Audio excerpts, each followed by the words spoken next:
లో జరుగుతున్న peoples March లో ఇక రేవంత్ రెడ్డి మాట్లాడుతున్నారు. ఇప్పుడు లైవ్ ద్వారా చూద్దాం. మల్లు అనంతరాములు గారు, మల్లికార్జున్ గౌడ్ గారు, కీర్తిశేషులు జైపాల్ రెడ్డి గారు, సమరసింహారెడ్డి గారు, మహేంద్రనాథ్ గారు, ఎంతో మంది గొప్ప గొప్ప నాయకులు, సూరవరం ప్రతాప్ రెడ్డి గారు, అదేవిధంగా పండుగ సాయన్న లాంటోళ్ళు ఈ జిల్లాలో ఎంతో మంది వీరులు, ఎంతో మంది గొప్ప పరిపాలన దక్షకులు ఈ జిల్లా నుంచి ఉద్భవించిండ్రు, ఈ రాష్ట్రాన్ని అభివృద్ధి చేసిండ్రు. మరి ఇవాళ మీరు ఆలోచన చేయండి, గొప్ప చరిత్ర కలిగిన ఈ పాలమూరు జిల్లా నుంచి తెలంగాణ రాష్ట్ర సమితి పార్టీ అధ్యక్షుడైన కల్వకుంట్ల చంద్రశేఖరరావు కరీంనగర్ జిల్లా ప్రజలను మోసగిస్తే అక్కడి ప్రజలు బండకేసి కొడతారన్న భయంతో వలస వచ్చి పాలమూరు జిల్లా ప్రజల కడుపు తలకాయ పెట్టి కాళ్లకు దండం పెడితే 9లో మహబూబ్ నగర్ జిల్లా పార్లమెంటు సభ్యుడిగా మనం గెలిపించింది.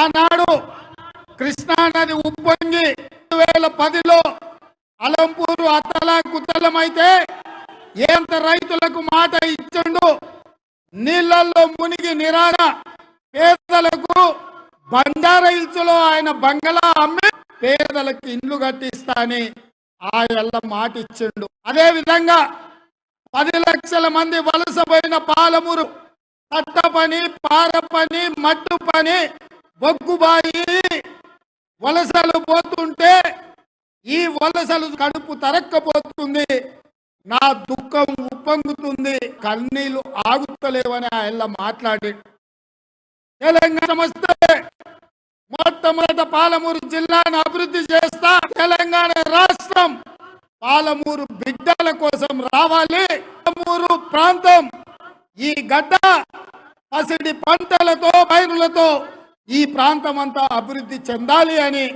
ఆయన మనకు మాట ఇచ్చాడు. ఆయన ప్రాంతం కరీంనగర్ జిల్లా, మెదక్ జిల్లా తిరస్కరిస్తే పాలమూరు జిల్లా ఆదరించి గుండెల్లో పెట్టుకొని చూసుకొని భుజాల మీద పల్లకిలో మోసి పార్లమెంటుకు పంపిస్తే ఇవాళ ఈ పాలమూరు జిల్లాకు మిగిలింది ఏందో ఆలోచన చేయండి మిత్రులారా. వలస వచ్చినోని మనం ఆదరిస్తే వలసపోయే మనల్ని చంద్రశేఖరరావు గారు నిరాశ్రయులం చేసిండు. ఇవాళ ఈ జిల్లాలో వలసలు ఆత్మహత్యలు ఆగలే, పంటలు ఎండిపోవడం ఆగలే, కాలిపోవడం ఆగలే, మోటార్లు పేలిపోవడం ఆగలే.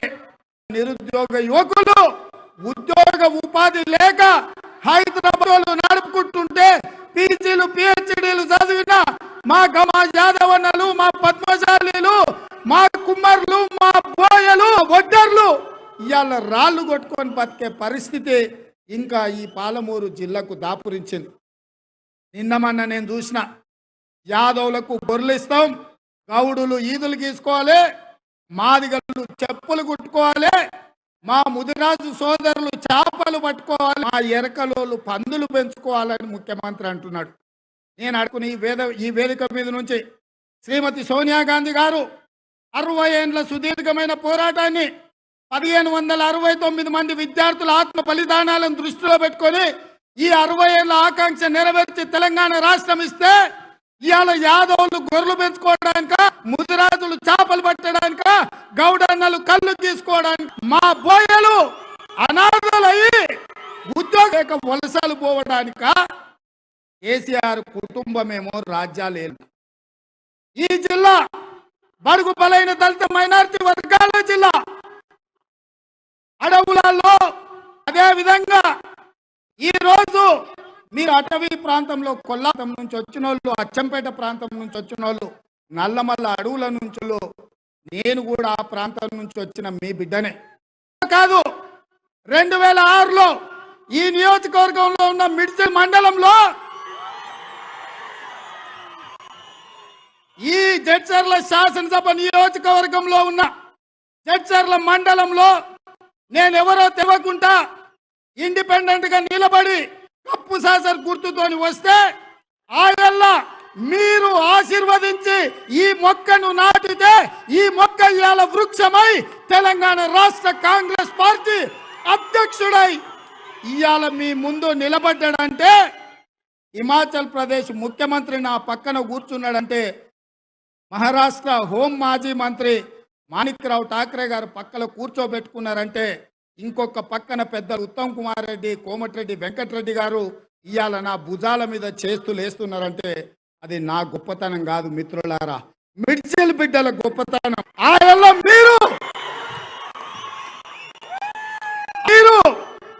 నేనెవరో ఎట్లాంటో తెలియకపోయినా మీ బిడ్డగా మీ గుండెల్లో పెట్టి చూసుకొని మొక్క నాటినరు. ఇవాళ మొక్క పెద్దదై ఇక్కడ నించున్నది. తెలంగాణ రాష్ట్రాన్ని నడిపించే బాధ్యత శ్రీ సోనియా గాంధీ గారు నాకు ఇచ్చిండ్రు. నల్లమల్ల అడవుల్లో పుట్టిన మీ బిడ్డ ఇవాళ తెలంగాణ కాంగ్రెస్ పార్టీకి నాయకుడైనంటే శ్రీ సోనియా గాంధీ గారు పెట్టిన ఈ రోజు మనకు భిక్ష. అడుగుతున్న మిత్రులారా, గజ్వేల్కు నిధులు పోతాయి, సిద్దిపేటకు నిధులు, సిరిసిల్లకు నిధులు పోతాయి. 2015లో మొదలుపెట్టిన కాళేశ్వరం ప్రాజెక్టు పూర్తవుతుంది, రంగనాయక సాగర్ పూర్తవుతుంది, మల్లన్న సాగర్ పూర్తవుతుంది. కరీంనగర్ జిల్లాలో, మెదక్ జిల్లాలో అక్కడి ప్రతి ఎకరాకు నీళ్లు బారుతాయి. మరి అదే నాడు ఇదే జిల్లాలో పాలమూరు రంగారెడ్డి ఎత్తిపోతలు ప్రారంభిస్తే ఇవాళటి కూడా చుక్క నీరు మన పొలాలను తాకలేదు, మనకు ఏ గ్రామానికి నీళ్లు రాలేదు. ఈ దుర్మార్గానికి కారణం ఈ టిఆర్ఎస్ నాయకులు కల్వకుంట్ల చంద్రశేఖరరావు కాదా అని నేను అడుగుతున్నా. ఈ జిల్లాలో 13 ఎమ్మెల్యేలు, 2 ఎంపీలను వాళ్ళని గెలిపించారు. ఒక్కడు మనోడు ఏకలింగం గెలిస్తే కూడా వాడు కూడా అమ్ముడు పోయి ఆ దొడ్లోనే గడ్డి తింటున్నాడు. ఇవాళ నేను అడుగుతున్నా మా పాలమూరు బిడ్డల్ని, పాలమూరు రంగారెడ్డి ఎత్తిపోతల కట్టడాన్ని ఎవడడ్డుకున్నాడు?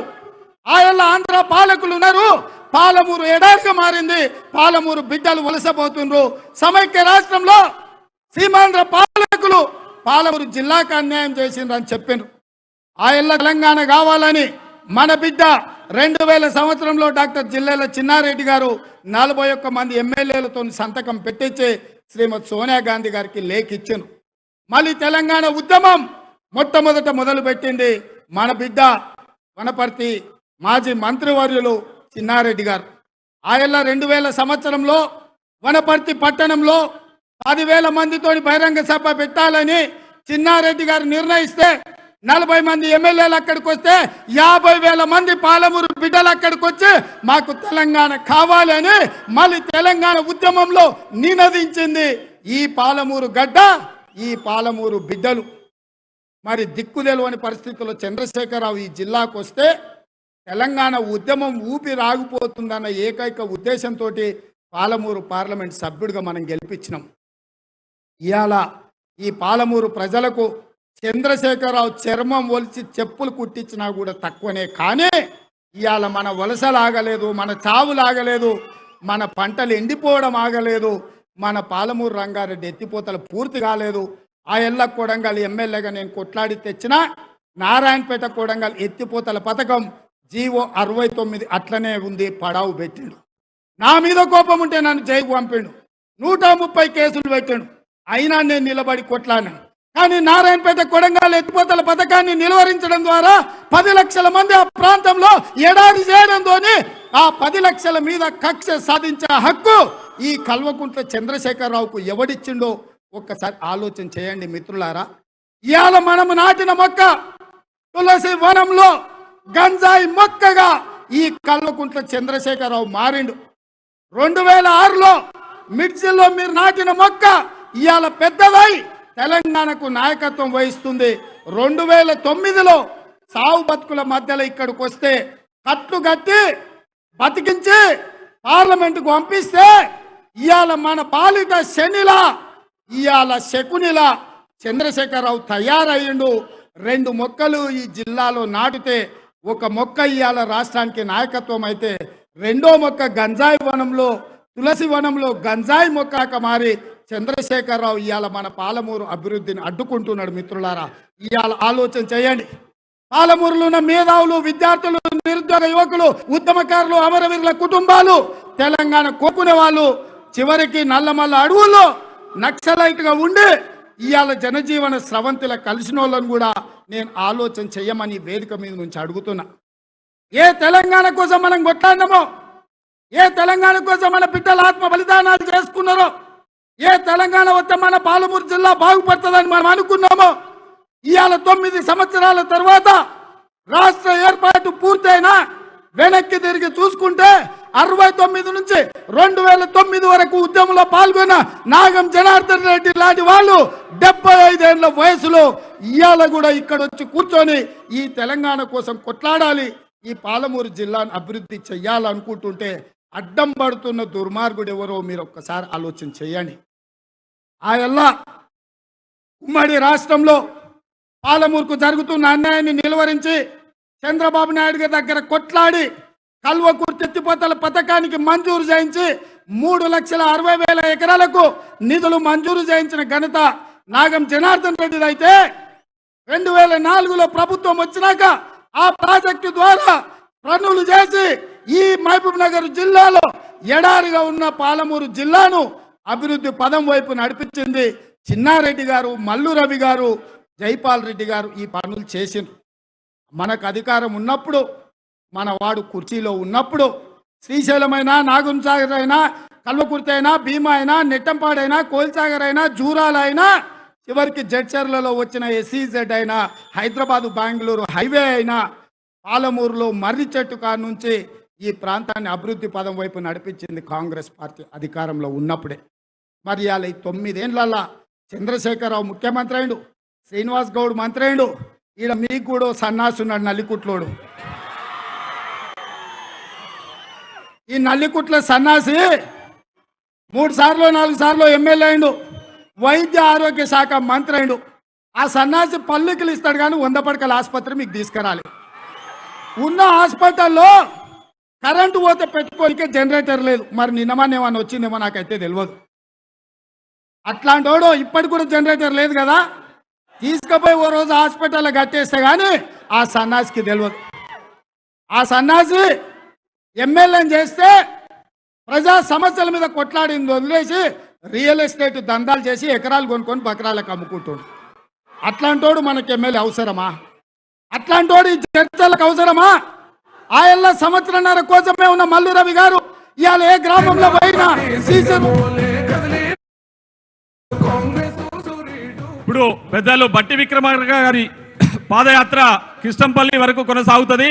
దయచేసి ఇక్కడికి వచ్చిన వాళ్ళందరూ కూడా బట్టి విక్రమార్క గారితో పాటు పాదయాత్ర గుండగా కిష్టంపల్లి వరకు రావాల్సిందిగా కోరుతా ఉన్నాం. ముఖ్యంగా నాగర్ కర్నూలు జిల్లాకు సంబంధించిన వాళ్ళందరూ కూడా కిష్టంపల్లి వరకు రావాల్సిందిగా కోరుతా ఉన్నాం.